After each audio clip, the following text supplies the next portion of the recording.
Hello everyone, my name is Nur Chandra Oktarian. Here I would like to practice consecutive interpreting, and I would like to interpret the video from TED.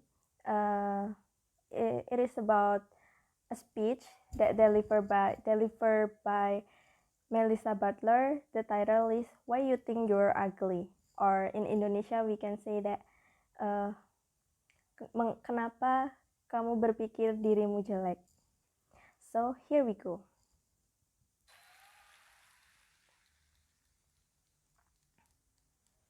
I am a beauty disruptor. I am a self-esteem advocate. But more than anything, I am a woman who's fed up with linear beauty standards. Saya seorang pengganggu kecantikan. Saya seorang pengacara harga diri. Tapi lebih dari itu semua, saya seorang wanita yang muak dengan standar kecantikan linear. I grew up right here in Detroit, where the ideal image for black girls is light skin with long hair. Well, I'm brown. Saya dibesarkan di sini, di Detroit, di mana citra ideal untuk gadis kulit hitam adalah gadis yang berkulit terang dengan rambut yang panjang. Skin. Ya, saya berkulit coklat. I was always curvier. I had a gap in between my teeth, and I had a flat butt. Still do. Saya selalu lebih melengkung or curvier, dan saya memiliki celah di antara gigi saya, dan saya memiliki pantat yang rata, dan masih sampai sekarang. But I remember vividly overhearing a guy describe me with the attributes that I didn't have. She's not even light skinned. Tapi saya ingat dengan jelas, pernah mendengar seorang pria menggambarkan saya dengan atribut yang tidak saya miliki, dengan sesuatu yang tidak saya miliki. Seperti dia bahkan tidak berkulit terang. She had a flat butt. But Dia memiliki pantat yang rata. this time, you couldn't tell me a thing. I thought I was so cute. Tetapi saat ini, Anda tidak dapat memberitahu saya apapun. Saya pikir saya sangat lucu. And that day taught me a valuable lesson. It taught me how to love myself wholly. And more importantly, it taught me how to never allow someone else's opinion of me to determine my value. Dan hari itu mengajarkan saya untuk suatu pelajaran yang berharga.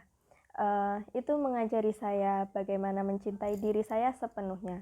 Dan yang lebih penting, ini mengajari saya bagaimana untuk tidak membiarkan opini orang lain menentukan nilai diri saya. For the last 6 years, I've built a cosmetic company with the idea to change the way we think about beauty for ourselves and ultimately how we extend that to those who look differently from us. Selama 6 tahun terakhir, saya telah membangun perusahaan kosmetik dengan ide untuk membangun cara kita berpikir tentang kecantikan untuk diri kita sendiri. Dan pada akhirnya, bagaimana kita dapat memperluasnya kepada mereka yang terlihat berbeda dari kita. When I started making lipstick in my kitchen, it wasn't because I was passionate about makeup, no. Ketika saya mulai membuat lipstik di dapur saya, itu bukan karena saya sangat menyukai make up. Tidak. It was because I was frustrated that attractiveness was consistently looked at through a singular lens. Itu karena saya sudah frustasi sehingga tentang daya tarik secara konsisten dilihat melalui lensa tunggal, melalui satu lensa. Today, if you search the word beauty, you'll end up with a sea of fair-skinned, thin, young women, as if good looks don't come in any other form. Pada saat ini, hari ini, jika Anda mencari di Google tentang menggunakan kata kunci kecantikan, Anda akan berakhir dengan menemukan banyak wanita muda berkulit putih, kurus, seolah-olah ketampanan tidak datang dalam bentuk yang lain.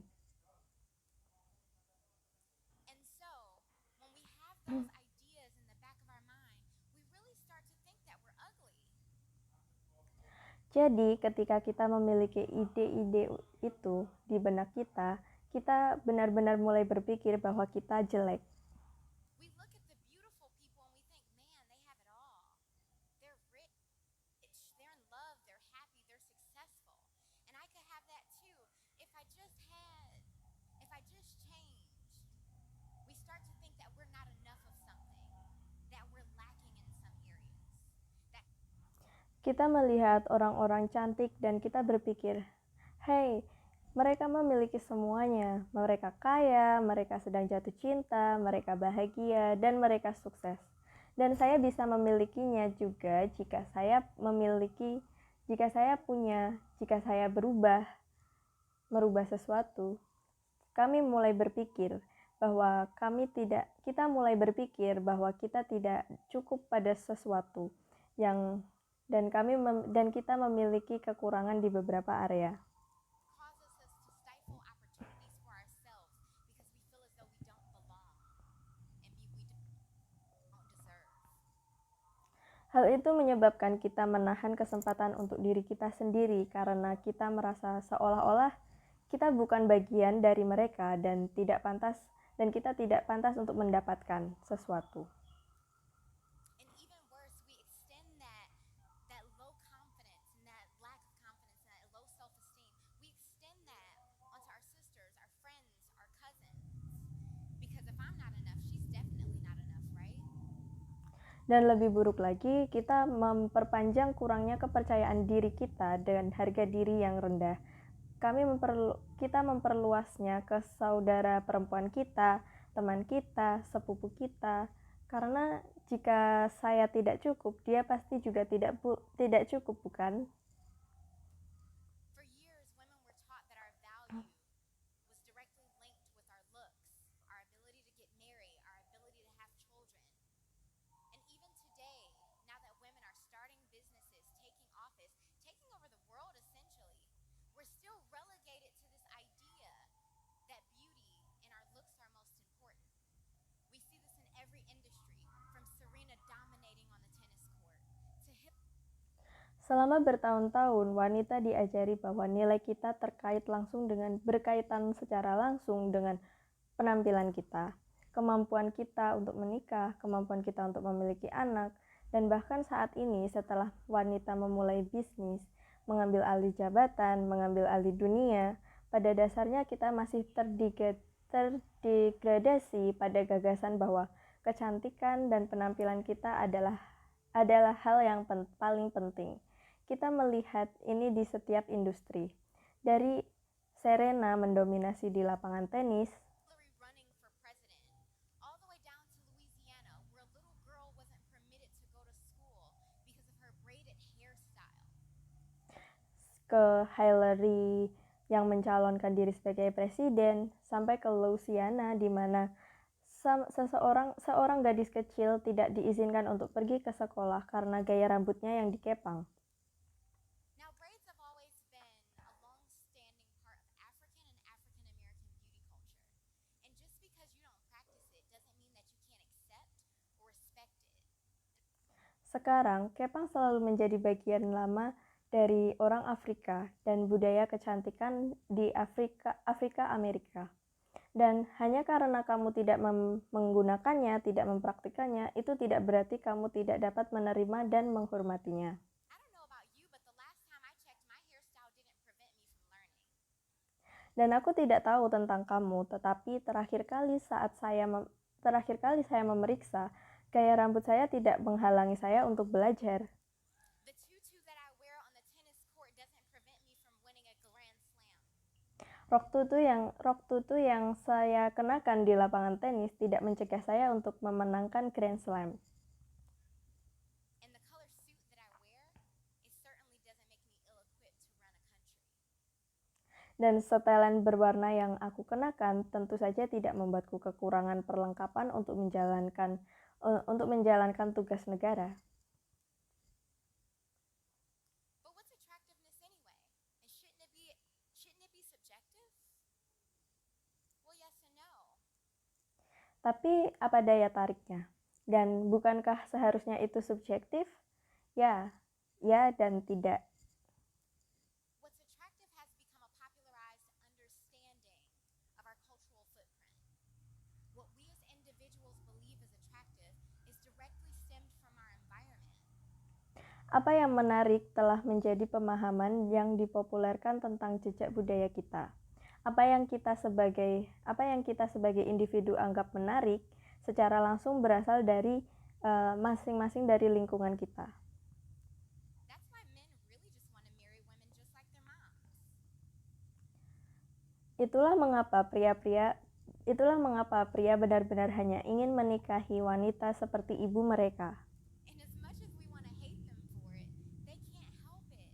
That's their first perspective of what beauty and love is. Like if I Dan sebanyak kita ingin membenci mereka karena itu, mereka tidak bisa menahannya. Itulah perspektif pertama mereka tentang keindahan dan cinta. were to grow up in Ghana, I would value my thick thighs a lot more than I do having grown up in the US.